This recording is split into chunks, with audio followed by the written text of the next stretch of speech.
exclusivamente também o pecado dele.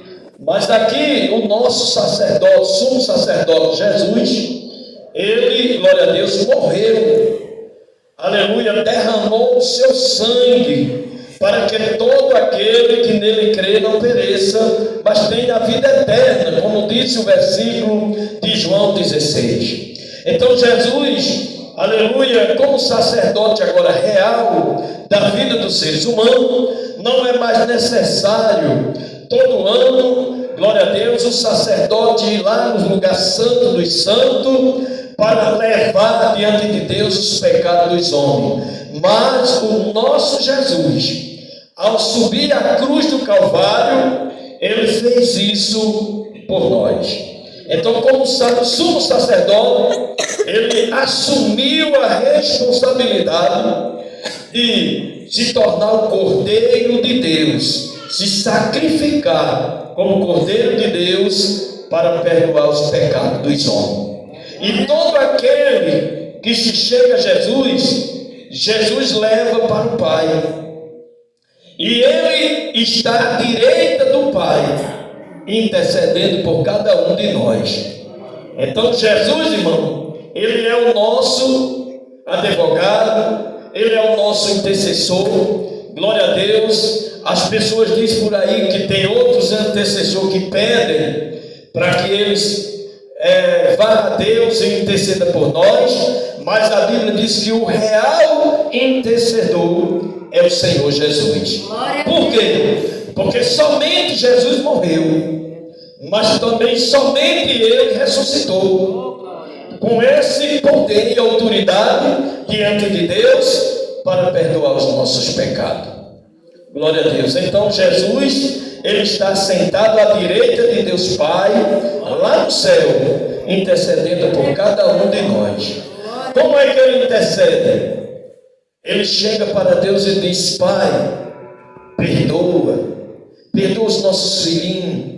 Eles estão pedindo a mim que o Senhor tenha misericórdia deles, e nós vamos ter misericórdia deles. Glória a Deus. E a vontade de Jesus é que nenhum de nós se perca, que cada um de nós conheça a verdade de Deus. E a verdade de Deus é Jesus. Não existe outro Salvador, só tem um, Jesus. Por quê? Porque só foi Ele que morreu por nós. Então, Jesus, ele chama os seus discípulos antes dele subir para o céu, glória a Deus, e diz: olha, quando eu subir para o céu, vocês vão ficar com a autoridade minha para pregar o meu evangelho. Esse evangelho que salva, esse evangelho que purifica o pecador. Glória a Deus. E cada um que vocês ensinar a palavra de Deus, diga que creia somente no Senhor Jesus. Nós não podemos crer em Jesus, irmão, e crer em outra pessoa. Porque no momento que você está botando a sua fé naquela pessoa, você está tirando a divindade de Deus e colocando naquela pessoa. E aquela pessoa, ela não é Deus. Ela pode ter realizado prodígios e maravilhas no nome de Deus, mas nós não podemos ser adorados por causa disso. O único que pode ser adorado é Deus, juntamente com o Filho e o Pai e o Espírito Santo. Então somente esses três podem ser adorados no céu, na terra, em todos os lugares. Amém? E quando pregoardes o Evangelho, disse Jesus, fazeis discípulo de todas as pessoas, de todos aqueles que vinde a vós, que vinde a mim, em meu nome, pregarão o meu Evangelho e fazeis discípulo. Ou seja, fazer discípulo, aleluia, é constituir pessoas em determinados lugares para anunciar o reino de Deus, como foi feito aqui em Lagoa, em Macapá. O nosso irmão Josinaldo, ele se tornou-se um discípulo de Jesus, apropriadamente para anunciar o reino de Deus. E o reino de Deus está agora sobre a sua responsabilidade de ensinar as outras pessoas a chegar-se ao reino de Deus. Glória a Deus. Aí Jesus disse para os seus discípulos: ide, ensinais a todas as pessoas e fazeis discípulos, e batizando em nome do Pai, do Filho e do Espírito Santo.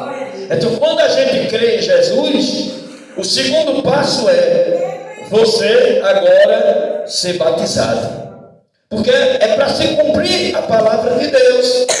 Jesus disse: em meu nome expulsarão os demônios, curarão os enfermos, se beber coisas mortíferas não fará dano algum, esses sinais seguirão aos que crerem. Amém?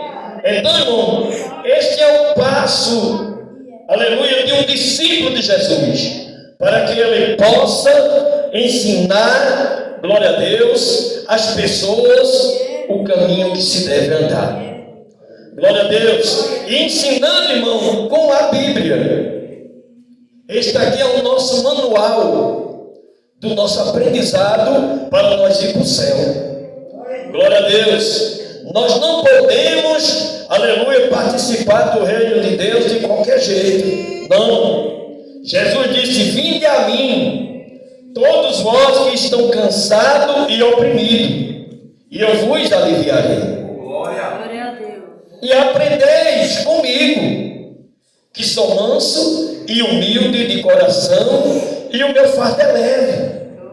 Então a gente vem para a palavra de Deus para aprender com ela, para andar por este caminho. Jesus, ele diz lá em João capítulo 14, versículo 6: eu sou o caminho, a verdade e a vida. Ninguém vai ao Pai a não ser por Jesus.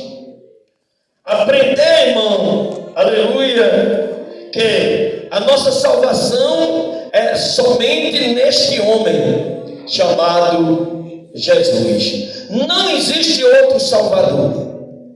Glória a Deus. Se você abrir a sua Bíblia lá em 2 Timóteo, 1 Timóteo capítulo 2, versículo 5, vai dizer lá que só há um mediador entre Deus e os homens: Jesus Cristo, homem. Essa história que diz que tem fulano aí que é mediador, dobre seu joelho diante dela que ela vai interceder a Deus por você, é mentira. Não existe isso. A Bíblia diz que o mediador é Jesus. É só Jesus que é o nosso mediador. Então o discípulo que está constituído, irmão Josinaldo, a ensinar a palavra de Deus, ele tem de transmitir e levar para o povo essa mensagem. A Bíblia é sagrada. Glória a Deus. No momento que você aceita Jesus, aí ensinar que a pessoa precisa ser batizada. Por que você precisa ser batizada? Para se cumprir as Escrituras. Aquele que crê e for batizado será salvo. Mas o que não crê será condenado. Então o primeiro passo é crer no Senhor Jesus Cristo. E o segundo passo, ser batizado. Mas se não der tempo de se batizar, pastor Rivaldo, você vai perder a salvação? Não. Porque o Senhor Jesus sabe que você creu nele, mas não deu tempo de você se batizar. Mas se você creu em Jesus e Deus está lhe dando tempo suficiente de você buscar o batismo nas águas, aí você tem de cumprir com esse objetivo na sua vida, que é se batizar nas águas. Para que no momento que você for batizado, aí você está apto a tomar a santa ceia do Senhor. Porque existe igreja por aí, irmão, que dão a santa ceia de todo jeito. A gente solteiro, a gente arvaziado, Há pessoas que não têm condição de tomar. A Bíblia diz que só quem pode tomar Santa Ceia é pessoas que estão batizadas, mas que permanecem no caminho do Senhor, sem desviar nem para a direita nem para a esquerda. Amém? É tanto que a igreja, ela formou um concílio lá no ano 429 depois de Cristo, para isso, para que os ensinadores da palavra de Deus ensinassem ao povo a andar corretamente. Paulo chega na igreja de Corinto e quando chega lá, irmão, as pessoas traziam alimento para dentro da igreja para comer, dizendo que estavam comendo Santa Ceia. Aí o apóstolo Paulo disse: não é assim. Então o povo necessita de ensinamento, sim ou não? Então o discípulo que ele está incumbido a ensinar a palavra de Deus, aí a gente tem de aprender dentro da Bíblia, estudando a Bíblia, para trazer para as pessoas. É verdade? Para que você não fique com a heresia na cabeça, achando que o que você está fazendo é correto e está lhe condenando. Então a Bíblia manda que nós façamos a coisa certa. Para nós ir para o céu, nós temos que ser certo. Sim ou não? Sim. Tem de largar o pecado, deixar as coisas erradas de lado e se converter ao Senhor. Amém? Então o primeiro passo é crer em Jesus. Já creu? Agora se batizar. Quando a gente está batizado, glória a Deus, aleluia, aí a gente está apto para tomar a Santa Ceia do Senhor. A igreja do Senhor Jesus, o costume das Assembleias de Deus é uma vez por mês, mas tem igreja que dá uma vez por ano, tem outras que toda semana. Mas a nossa igreja, a Assembleia de Deus, ela tem esse costume de só uma vez por mês a gente se sentarmos para cearmos na casa do Senhor. O que é a ceia? Um pedacinho de pão de padaria e um copinho de suco de uva integral. O bispo ora, o pastor ora, glória a Deus, juntamente com a igreja, e consagra naquele momento, e aquele pedacinho de pão que você vai comer vai significar que você está ali se alimentando do corpo de Jesus. Jesus, ele diz lá no livro de Mateus: aquele que não comer do meu corpo e não beber do meu sangue não tem parte comigo.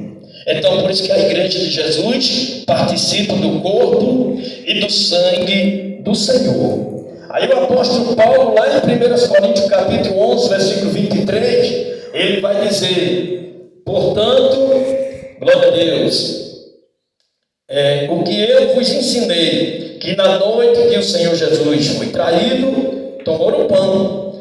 Antes de Jesus morrer, ele reuniu os seus discípulos e fez a última ceia dele, a qual ele pegou um pedacinho de pão molhado, que era um costume dos israelitas, e colocar na boca dos seus apóstolos. E foi ali, naquele ato simbólico de Jesus, de amor de Jesus, que Judas se apresentou como seu inimigo, através do diabo. E Jesus olhou para ele e disse: vai, o que tu tem de fazer, faz logo. Glória a Deus. Então, irmão, porque eu recebi do Senhor, disse o apóstolo Paulo, o que também vos ensinei, que na noite que foi traído, tomou o pão, e tendo dado graça, o partiu e disse: tomai e comei. Isto é o meu corpo que é partido por vós, fazei isso em memória de mim. Então a igreja foi isso em memória de Jesus, até que Jesus volte. Aí ele diz: mas semelhantemente também, depois de comer, toma o cálice. Tem uma igreja que molha o o pão no vinho e bota na boca das pessoas, né? Só o pão molhado com vinho, mas não é assim. A Bíblia diz assim, ó, depois de comer o pão, tomou o cálice.